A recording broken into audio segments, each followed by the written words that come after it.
ಚಾಮುಂಡಿ ಬೆಟ್ಟದಲ್ಲಿನ ಮೊದಲ ಆಷಾಢ ಶುಕ್ರವಾರದ ಅಪ್ಡೇಟ್ಸ್ನ ನೋಡೋಣ. ಚಾಮುಂಡಿ ಬೆಟ್ಟದಲ್ಲಿ ಮೊದಲ ಆಷಾಢ ಶುಕ್ರವಾರ ಕಳೆಗಟ್ಟಿದೆ.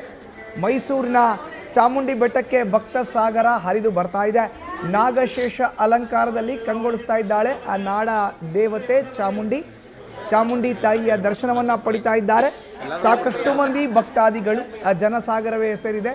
ಆಷಾಢ ಮಾಸ ಶುರುವಾಗಿದೆ. ಮೊದಲ ಶುಕ್ರವಾರ ಇವತ್ತು.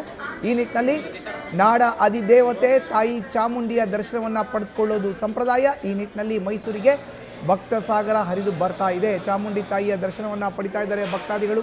ಸರ್ತಿ ಸಾಲಿನಲ್ಲಿ ನಿಂತು ತಾಯಿಯ ದರ್ಶನವನ್ನು ಪಡಿತಾ ಇದ್ದಾರೆ ಭಕ್ತರು. ಬೆಳಗ್ಗೆ 6 ಗಂಟೆಯಿಂದ ರಾತ್ರಿ 10 ಗಂಟೆ ತನಕ ದರ್ಶನಕ್ಕೆ ಅವಕಾಶವನ್ನು ಮಾಡಿಕೊಡಲಾಗಿದೆ.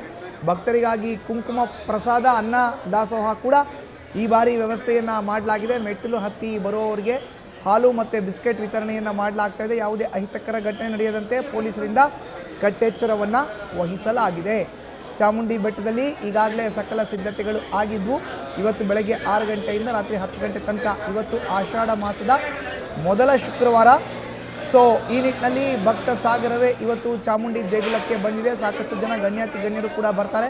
ನಾಡ ಅಧಿದೇವತೆ ತಾಯಿ ಚಾಮುಂಡಿಯ ದರ್ಶನವನ್ನು ಪಡೆದುಕೊಳ್ತಾರೆ. ಈ ನಿಟ್ಟಿನಲ್ಲಿ ಎಲ್ಲ ಸಿದ್ಧತೆಯನ್ನು ಮಾಡಿಕೊಂಡಿದ್ದಂಥ ಜಿಲ್ಲಾಡಳಿತ ಜೊತೆಗೆ ದೇವಾಲಯದ ಆಡಳಿತ ಮಂಡಳಿ ಇವತ್ತು ಬೆಳಗ್ಗೆ 6 ಗಂಟೆಯಿಂದಲೇ ಚಾಮುಂಡಿ ಬೆಟ್ಟದಲ್ಲಿ ಭಕ್ತರಿಗೆ ತಾಯಿ ಚಾಮುಂಡಿಯ ದರ್ಶನ ಸಿಗೋ ರೀತಿಯಲ್ಲಿ ಎಲ್ಲ ವ್ಯವಸ್ಥೆಯನ್ನು ಮಾಡಿದ್ದಾರೆ.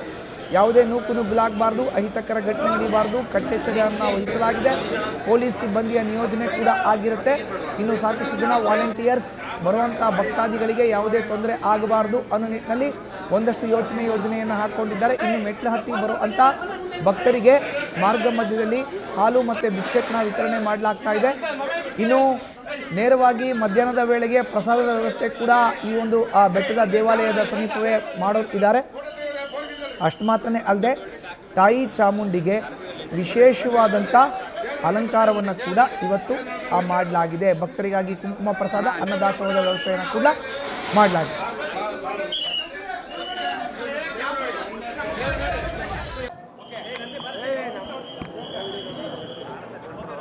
ಓಕೆನಾ? ಯಾದೇವಿ ಸರ್ವಭೂತೇಷು ಮಾತೃರೂಪೇಣ ಸಂಸ್ಥಿತ ನಮಸ್ತಸ್ಯೈ ನಮೋ ನಮಃ. ಆಷಾಢ ಮಾಸ ಅಂತಕ್ಕಂಥದ್ದು ಶಕ್ತಿ ದೇವತೆ ಆರಾಧನೆ ಮಾಡ್ತಕ್ಕಂಥ ಒಂದು ಸೃಷ್ಟಿಯಾಗಿರ್ತಕ್ಕಂಥದ್ದು. ಹಾಗೆ ಶ್ರಾವಣ ಮಾಸದಲ್ಲಿ ನಾವು ವಿಷ್ಣುಗೆ ಆರಾಧನೆ ಮಾಡ್ತೀವಿ, ಕಾರ್ತಿಕದಲ್ಲಿ ಶಿವನಿಗೆ ಆರಾಧನೆ ಮಾಡ್ತೀವಿ. ಇಲ್ಲಿ 1000 ಮೆಟ್ಟಿಲು ಹತ್ತಿ ಬಂದರೆ ಸನ್ನಿಧಿ ದೊರಕುವುದು ಅಂತ ಮಹಾರಾಜರು ಮಾಡಿದ್ದಾರೆ. ಅದೇ ರೀತಿ ಇಲ್ಲಿ ಬೆಟ್ಟ ಹತ್ಕೊಂಡ್ಬಂದವರಿಗೆ ಅನುಕೂಲವಾಗಿರ್ತಕ್ಕಂಥ ಒಂದು ಸ್ಥಳವಾಗಿರ್ತಕ್ಕಂಥದ್ದು ಚಾಮುಂಡಿ ಬೆಟ್ಟ ಅಂತಂದರೆ ಒಂದು ಪುರಾಣ ಪ್ರಸಿದ್ಧವಾದ ದೇವಸ್ಥಾನ. ಇಲ್ಲಿ ಆಷಾಢ ಮಾಸದಲ್ಲಿ ವಿಶೇಷವಾದ ಪೂಜೆಗಳು ನಡ್ಕೊಂಡು ಬರ್ತಾ ಇರ್ತಕ್ಕಂಥದ್ದು ರಾಜರ ಕಾಲದಿಂದ ಬಂದಿರತಕ್ಕಂಥ. ಅದೇ ರೀತಿ ನಾವು ಮುಂದುವರ್ಸ್ಕೊಂಡು ಹೋಗ್ತಾ ಇದ್ವಿ. ಎಂದಿನಂತೆ ಮಾನ್ಯಾಸ ರುದ್ರಾಭಿಷೇಕ, ಪಂಚಾಮೃತಾಭಿಷೇಕ, ವಿಶೇಷವಾಗಿ ಲಕ್ಷ್ಮೀ ಅಲಂಕಾರ ಆಗಿರ್ತಕ್ಕಂಥದ್ದು. 4 ಶುಕ್ರವಾರ ಕೂಡ ಲಕ್ಷ್ಮೀ ಅಲಂಕಾರ ಮಾಡ್ತೀವಿ. ಆಷಾಢ ಮಾಸದಲ್ಲಿ ವಿಶೇಷ ಅಂದರೆ ಲಕ್ಷ್ಮಿಗೆ ಹೆಚ್ಚು ಪ್ರಾಧಾನ್ಯತೆ ಕೊಟ್ಟಿರ್ತಕ್ಕಂಥದ್ದು. ಲಕ್ಷ್ಮಿ ಆಗಿರ್ಬೋದು, ಕಾಳಿ ಆಗಿರ್ಬೋದು, ಸರಸ್ವತಿ ಆಗಿರ್ಬೋದು ಅಥವಾ ಪಾರ್ವತಿ ಆಗಿರ್ಬೋದು, ಹೆಚ್ಚು ವಿಶೇಷವಾಗಿರ್ತಕ್ಕಂಥ ಒತ್ತು ಕೊಟ್ಟಿರ್ತಕ್ಕಂಥ ಮಾಸ. ಇಲ್ಲಿ ಏನು ಈ ಮಾಸದಲ್ಲಿ ಏನಕ್ಕೆ ಚಾಮುಂಡಿ ಬೆಟ್ಟ ಅಥವಾ ಶಕ್ತಿ ದೇವತೆ ಆರಾಧನೆ ಮಾಡ್ತಾರೆ ಅಂದರೆ ಶುಭ ಮಂಗಳ ಕಾರ್ಯಗಳು ಯಾವುದೂ ಇಲ್ಲದಿರೋದ್ರಿಂದ ಕುಟುಂಬ ಸಮೇತರಾಗಿ ದರ್ಶನ ಮಾಡೋಕ್ಕೆ ಅವಕಾಶ ಸಿಗೋದು ಆಷಾಢ ಮಾಸದಲ್ಲಿ ಮಾತ್ರ. ಈಗ ಶ್ರಾವಣ ಮಾಸ ಅಂತ ನಾವು ಇಟ್ಕೊಂಡಾಗ ಗೃಹ ಪ್ರವೇಶ, ಮುಂಜಿ, ನಾಮಕರಣ, ಹೋಮಗಳೆಲ್ಲ ಇರ್ತದೆ. ಆದ್ದರಿಂದ ಕುಟುಂಬ ಸಮೇತರಾಗಿ ಹೋಗೋಕ್ಕಲ್ಲ. ಆಷಾಢ ಮಾಸದಲ್ಲಿ ಕುಟುಂಬ ಸಮೇತರಾಗಿ ದರ್ಶನ ಮಾಡ್ತಕ್ಕಂಥ ಪದ್ಧತಿ ಇರ್ತಕ್ಕಂಥದ್ದು. ಎಲ್ಲೆಲ್ಲಿ ಶಕ್ತಿ ದೇವತೆಗಳಿದೆ ಅಲ್ಲಿ ಹೆಚ್ಚು ಜನ ಬಂದು ಪೂಜೆ ಮಾಡ್ತಕ್ಕಂಥದ್ದು ಆಷಾಢ ಮಾಸದಲ್ಲಿ ಅಂತ ಹೇಳಕ್ಕೆ ಇಷ್ಟಪಡ್ತೀನಿ ನಾನು. 4 ವಾರ ಕೂಡ ಲಕ್ಷ್ಮೀ ಅಲಂಕಾರನೇ ಹೆಚ್ಚು ಒತ್ತು ಕೊಟ್ಟಿರ್ತಕ್ಕಂಥದ್ದು ಶಕ್ತಿ ಅಂದರೆ ಮಹಾಲಕ್ಷ್ಮಿ. ಇಚ್ಛಾಶಕ್ತಿ, ಜ್ಞಾನಶಕ್ತಿ, ಕ್ರಿಯಾಶಕ್ತಿ, ಸೃಷ್ಟಿ, ಸ್ಥಿತಿ, ಲಯ ಅಂತ ಹೇಳ್ತಾನೆ. ಅದರಲ್ಲಿ ಮಳೆಯ ಕೊರತೆ ಉಂಟಾಗಿದೆ. ಅಂದರೆ ನಾವು ಮಳೆ ಬರಲಿ ಅಂತ ಪೂಜೆ ಮಾಡ್ತಾ ಇದ್ದೀವಿ. ಖಂಡಿತವಾಗಲೂ ಮಳೆ ಬೆಳೆಯಲ್ಲಿ ಆಗುತ್ತೆ. ನಿಧಾನ ಆದರೂ ಮಳೆ ಬೆಳೆ ಅನುಕೂಲ ಆಗುತ್ತೆ. ಅಂದರೆ ಪಂಚಾಮೃತ ಅಭಿಷೇಕ, ಮಹಾನ್ಯಾಸ ರುದ್ರಾಭಿಷೇಕ, ವಿಶೇಷವಾಗಿ ಲಕ್ಷ್ಮೀ ಅಲಂಕಾರ ಆಗಿರ್ತಕ್ಕಂಥದ್ದು ಇಂಥನೇ ವಿಶೇಷ.